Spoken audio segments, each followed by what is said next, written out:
एक छोटे से गांव में सुंदर नाम का आदमी अपनी पत्नी कविता और 10 साल के छोटे बेटे सौरभ के साथ रहता था। सुंदर का गरीबी के मारे बुरा हाल था।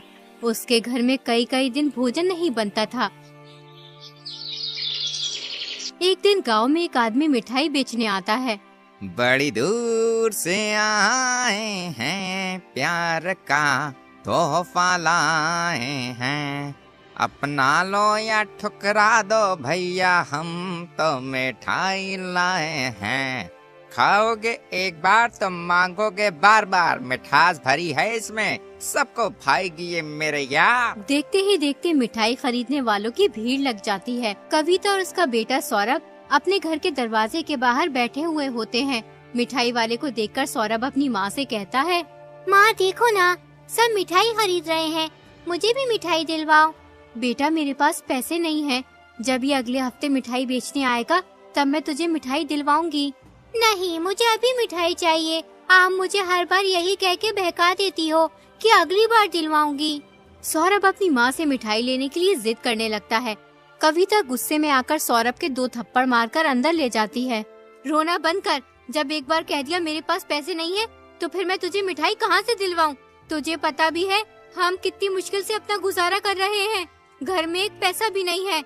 ये कहते हुए कविता की आंखों में आंसू आ जाते हैं। उतने में ही सुंदर आ जाता है, जो कविता से कहता है, अरे क्या हुआ, तुम्हारी आंखों से आंसू क्यों आ रहे हैं? कुछ नहीं, बस अपनी तकदीर को देखकर रोना आ गया। आज मिठाई वाला आया था, सौरभ मुझसे जिद करने लगा कि मुझे मिठाई दिलवाओ। मैंने उसे गुस्से में पीट दिया। तुमने ये क्या किया कविता? उस मासूम को क्या पता हमारी मजबूरी का? तुम उसे प्यार से समझा देती ये बात। प्यार से मानता कौन है जो मैं उसे समझाऊं? घर में एक पैसा नहीं है, पूरे 2 दिन हो गए हैं घर में खाना पके। कब तक यूँ फाका किया जाए? एक तुम हो सारी जिंदगी सीधेपन में निकाल दी। आजकल सीधे आदमियों का जमाना नहीं है।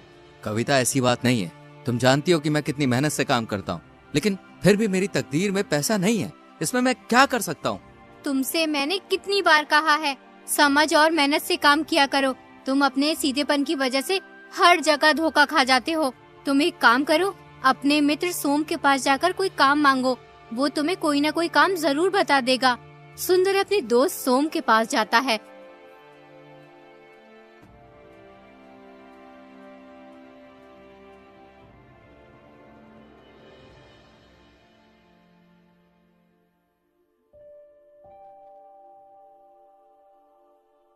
और उससे कहता है, सोम, मैं इस वक्त बहुत परेशानी से गुजर रहा हूँ।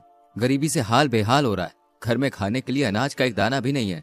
सोम भाई, तेरे पास एक उम्मीद लेके आया हूँ। तुम्हारे पास ढेर सारी जमीन है, घोड़े हैं, बैल हैं। तुम मुझे अपने खेतों या जानवरों की देखभाल का कोई भी काम दे दो, बड़ी मेहरबानी होगी भाई। मैं बहुत ही मेहनत और ईमानदारी से काम करूंगा तुम्हारा। सुंदर, अब मेरे पास कुछ भी नहीं है, ना जमीन, ना बैल, ना घोड़े। यूँ समझ लो मेरा हाल भी बिल्कुल तुम्हारी तरह है। हाँ, अगर फिर भी तुम मेरे साथ काम करना चाहते हो तो मैं तुम्हें अपने साथ रख सकता हूँ, लेकिन देखो काम थोड़ा मुश्किल होगा। मुश्किल तो सभी काम होते हैं भाई, अगर हम मेहनत से करें तो मुश्किल काम भी आसान लगने लगता है। ये काम इतना आसान नहीं है जितना तुम समझ रहे हो। दरअसल मैं एक आदमी के साथ मिलकर चोरी का काम करता हूँ। अगर तुम चाहो तो तुम भी हमारे साथ चोरी का काम कर सकते हो। चोरी? अरे नहीं नहीं नहीं भाई, मुझसे चोरी का काम नहीं होगा। देखो सुंदर, घर के गुजारे के लिए कुछ ना कुछ तो करना ही पड़ेगा। अब यूं बीवी बच्चों को भूखा तो नहीं देखा जाता ना। सुंदर को सोचने के बाद सोम से चोरी करने के लिए हामी भर देता है। अब सोम, सुंदर और राकेश तीनों चोरी करने लगते हैं। कुछ ही दिनों में वो अच्छा खासा धन चुराकर जमा कर लेते हैं। एक बार उनके हाथ सोने के सिक्कों से भरा मटका लग जाता है। वो उस मटके को ऐसी जगह छुपा देते हैं जहाँ किसी की नजर न पड़ सके। उसके बाद वो तीनों उसकी हिफाजत अपनी जान से भी ज्यादा करने लगते हैं। कुछ ही दिनों में उन तीनों का मन चोरी से भर जाता है। एक दिन सोम अपने दोस्त से बोला, मैं तो इस चोरी की जिंदगी से तंग आ गया हूँ। हमें हमेशा चौकन्ना रहना पड़ता है, कहीं कोई चोरी करते हुए पकड़ न ले। अगर किसी ने पकड़ लिया तो भाई मार मार के बुरा हाल कर देगा और फिर राजा के पास ले जाएगा और राजा अलग सजा देंगे चोरी करने की। तुम सही कहते हो सोम, मैं भी चाहता हूँ कि हम लोग एक शांति भरी और सच्ची जिंदगी जिए। चोरी से आज तक कभी किसी का भला नहीं हुआ है, इसलिए हमें अब ये चोरी का काम छोड़ देना चाहिए। इस मटके से सिक्के निकाल कर बेच देते हैं। जितने भी पैसे मिलेंगे इन सिक्कों के, उनसे हम कोई काम कर लेंगे और फिर सुख चैन से अपना जीवन जिएंगे। अगर तुम दोनों का अब चोरी करने का मन नहीं है तो हम एक काम करते हैं, हम इन सिक्कों को छुपा कर रखते हैं। अगर किसी को शक हो गया तो लेने के देने पड़ जाएंगे। हमें किसी ऐसी जगह चलना चाहिए जहां हमें कोई भी ना जानता। वहां पे हम ईमानदारी से काम करेंगे और सुकून चैन की जिंदगी जिएंगे, और फिर जैसे ही मौका मिलेगा इन सिक्कों को हम बेच देंगे। राकेश, तुम सही कहते हो, हमें ऐसा ही करना चाहिए। तीनों ने तय कर लिया था कि वो अब कहीं और काम करेंगे और चैन से अपनी जिंदगी बिताएंगे। लेकिन राकेश की नजर उस मटके पे थी। वो सोचता था, किसी भी तरह से मुझे इन दोनों से ये मटका चुरा के भागना है। उसके बाद मुझे कभी भी कोई काम करने की जरूरत नहीं होगी। अब राकेश उस मटके को चुराने के लिए सही मौके का इंतजार करने लगता है। तीनों मटका लेकर गांव से दूर एक जंगल में पहुंच जाते हैं। वहां उन्हें एक बुढ़िया का घर मिलता है। राकेश बुढ़िया से कहता है, हम तीनों व्यापारी हैं, शहर में कुछ काम धंधा शुरू करना चाहते हैं। आपका घर शहर के बहुत नजदीक है, जो हमारे लिए बहुत ही फायदेमंद होगा। इससे हमें शहर आने जाने में बहुत आसानी होगी। हम अपने व्यापारिक कामों को बेहतर तरीके से संभाल पाएंगे। हम कुछ दिनों के लिए आपके घर में रुकना चाहते हैं। इसके बदले हम आपको अच्छे खासे पैसे भी देंगे। पैसों का नाम सुनकर बुढ़िया अंदर ही अंदर खुश होने लगती है। बुढ़िया बहुत ही लालची थी, लेकिन जितनी वो लालची थी उससे कहीं अधिक ईमानदार भी थी। उसने तीनों की खूब खातिरदारी करी और फिर बोली, आप जब तक चाहे तब तक यहाँ रह सकते हैं।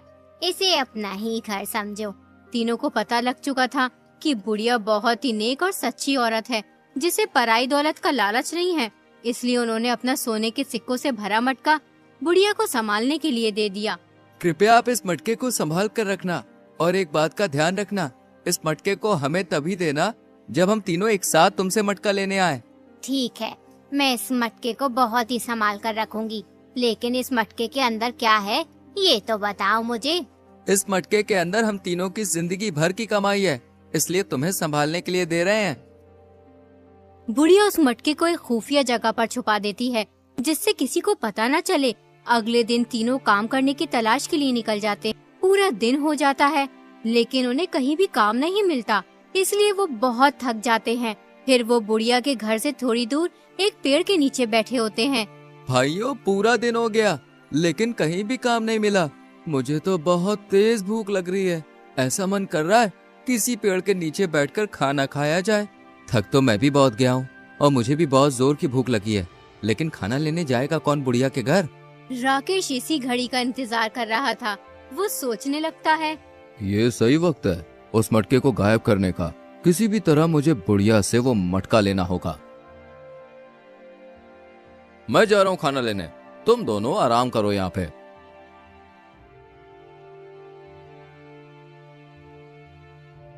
राकेश बुढ़िया के घर पहुंचकर बोला, माँ, मुझे मेरे दोस्तों ने मटका लेने भेजा है।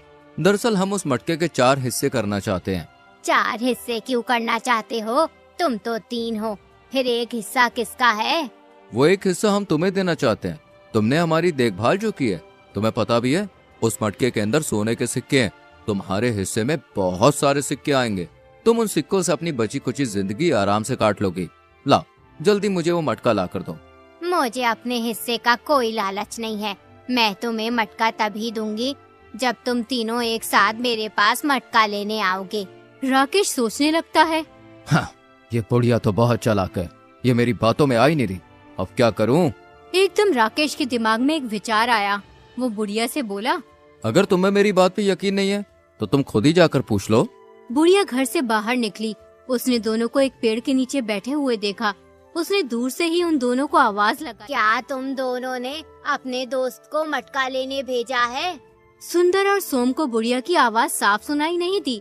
उसने सोचा बुढ़िया खाने के लिए पूछ रही है, इसलिए उन्होंने बुढ़िया से कहा, हाँ, उसे दे दीजिए। बुढ़िया ने सोचा ये आदमी सही कह रहा है। उन्होंने अपना मटका मंगाया है और ये मुझे भी हिस्सा देना चाहते हैं। बेचारे बहुत ही नेक आदमी है। बुढ़िया राकेश के पास जाकर बोली, तुम मेरा यही इंतजार करो, मैं मटका लेकर आ रही हूँ। बुढ़िया ने मटका लाकर राकेश को दे दिया। राकेश मटका लेकर तुरंत ही वहाँ से चलता बना। उधर सोम और सुंदर राकेश का इंतजार कर रहे थे। सोम भाई, राकेश को काफी देर हो गई है, लेकिन अभी तक वो खाना लेके नहीं आया। मुझे तो कोई मसला लगता है, हमें चल के देखना चाहिए वहाँ पे। दोनों बुढ़िया के घर की ओर निकल पड़े।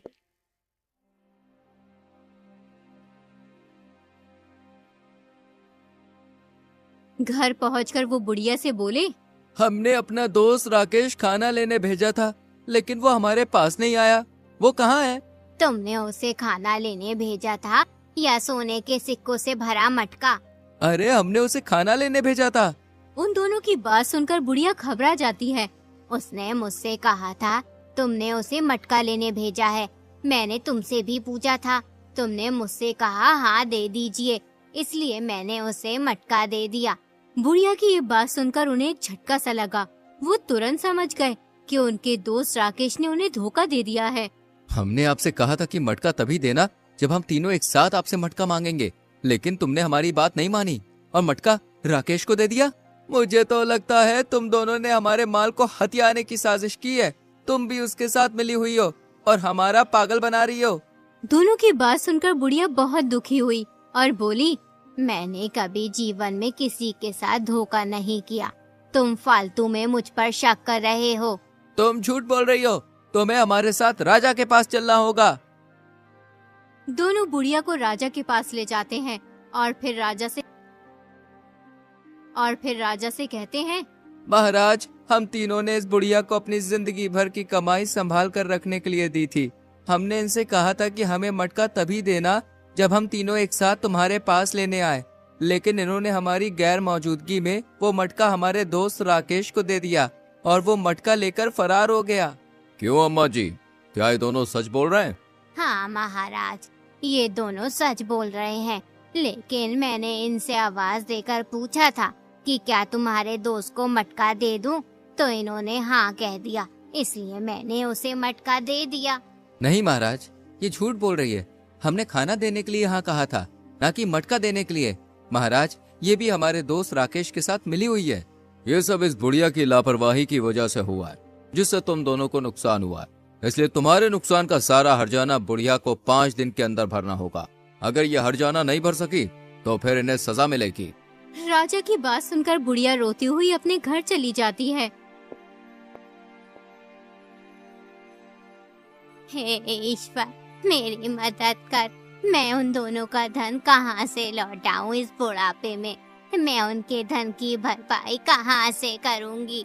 उधर मंत्री राजा से कहता है, महाराज, मुझे लगता है कि वो बुढ़िया बेकसूर है। हमें एक बार इस मसले की सही से तहकीकात करनी चाहिए। वो इस बुढ़ापे में उन दोनों का इतना सारा धन कहाँ से लौटाएगी? तुम सही कहते हो, हमें इस मामले की सही से तहकीकात करनी चाहिए। तुम एक काम करो, कल भेष बदल कर उस बुढ़िया के घर जाओ और सच का पता लगा के आओ। अगले दिन मंत्री एक साधारण आदमी का भेष बदलकर बुढ़िया के घर पहुंच जाता। जब वो बुढ़िया के घर पहुंचता है, उस वक्त बुढ़िया रो रही होती है। मंत्री बुढ़िया से कहता है, अम्मा, आप क्यों रो रही हैं? आपको कोई परेशानी है क्या? नहीं बेटा, मैं अपनी किस्मत पर रो रही हूँ। मैंने हमेशा दूसरों का भला चाहा, उस भलाई का मुझे आज ये अंजाम मिल रहा है। बुढ़िया मंत्री को अपनी सारी बात बताती है, किस तरह राकेश उसे धोखा देकर मटका ले गया और राजा ने 5 दिन के अंदर सुंदर और सोम का हर्जाना भरने का वक्त दिया है। बुढ़िया की बात सुनकर मंत्री कहता है, ईश्वर करे उन दोनों को तुम्हारे साथ ऐसा सुलूक करने की सजा मिले। तुम परेशान ना हो अम्मा, ईश्वर ने चाहा तो सब ठीक हो जाएगा। मंत्री राजमहल जाकर राजा को सारी बात बताता है। मंत्री की बात सुनकर महाराज बहुत हैरान होते हैं। फिर वो मंत्री से कहते हैं, ये तो हमसे बहुत बड़ी गलती हो गई। क्या तुम इस मामले को हल कर सकते हो? जी महाराज, बिल्कुल। जैसे कि उन तीनों ने बुढ़िया से शर्त लगाई थी कि हमें मटका तभी देना जब हम तीनों एक साथ लेने आए, लेकिन वो तो 2 हैं, इसलिए शर्त के मुताबिक मटका तभी मिलेगा जब तीनों एक साथ आएंगे। शाबाश, बहुत खूब, तुम बहुत समझदार हो मंत्री। बुढ़िया और उन दोनों को बता दो कि इस मुकदमे का फैसला दोबारा होगा। अगले दिन बुढ़िया और सुंदर सोम दरबार में आए। राजा ने उन दोनों से कहा, तुम्हारी शर्त ये थी कि बुढ़िया वो मटका तभी दे तुम्हें जब तुम तीनों एक साथ मटका लेने आओ। जी बिल्कुल महाराज, हमने ऐसा ही कहा था। तो ठीक है, फिर फैसला हो गया। बुढ़िया तुम्हें मटका देने के लिए तैयार है, लेकिन तुम्हें मटका तभी मिलेगा जब तुम तीनों एक साथ मटका लेने आओगे। अगर तुम्हें अपना मटका चाहिए तो तुम्हें अपने तीसरे मित्र को भी लाना होगा, तभी तुम्हें मटका मिल सकता है। जाओ, अपने तीसरे साथी को बुला कर लाओ, जिससे शर्त पूरी की जा सके। लेकिन महाराज, हम उसे कहाँ से तलाश करके लाए? वो तो मटका लेकर फरार हो गया है। हमें इस बात से कोई मतलब नहीं। अगर तुम्हें मटका चाहिए तो शर्त पूरी करनी होगी, वरना तुम यहाँ से जा सकते हो। दोनों बिना कुछ कहे राजमहल से चले जा। राजा का फैसला सुनकर बुढ़िया खुश हो जाती है। उसके बाद सोम और सुंदर राकेश को बहुत तलाश करते हैं, लेकिन उसका कुछ भी पता नहीं चलता।